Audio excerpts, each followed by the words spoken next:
شوف أكيد هو يمكن احنا المباراتين نرفع القبعة إلى اللاعبين وإلى الكادر التدريبي وإلى المساند الأول والأخير هو جمهور القوة الجوية.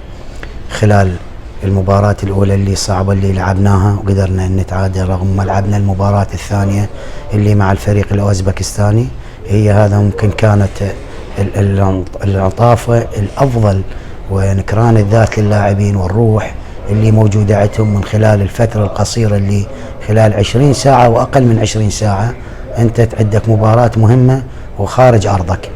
أما مباراتنا هذه أنا متأكد كل اللاعبين والكادر التدريبي اللي موجودين، هو هاي البطولة الآسيوية هي وسام لكل لاعب حالها حال مشاركات المنتخب الوطني. عندك نجوم من اللاعبين هم يقدرون، أما احنا مثلا نظل نفكر بنزيما واللاعب كلهم لاعبين محترمين ولاعبين لهم باع كبير إذا بأوروبا واليوم انتقلوا إلى الدوريات الخليجية. بس أنا متأكد الروح اللي انتقلت إلى القوة الجوية والصدارة اللي موجودة هاي ممكن ما تكون عقبة، ممكن الفريق عليه أن يؤدي، عليه أن يطبق ما يريده من الكادر التدريبي من خلال هذه المباراة.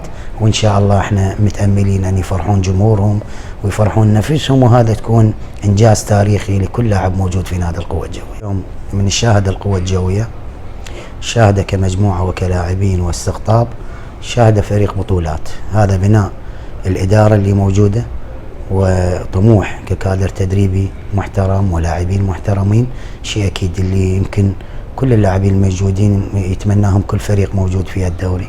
الهدف والطموح لابد وأن يزيد عند اللاعبين، وهاي زادت من خلال قلت لك اللعبتين اللي لعبناها، وإن شاء الله تمشي الاستمارة مع الدوري. إن شاء الله أن كل الأمل باللاعبين أن يكونون من خلال هذا يحتاج له مثابرة، يحتاج لعمل، يحتاج لروح، يحتاج لعائلة. شوف النجاح ثلاثة: إدارة، جمهور، وفريق.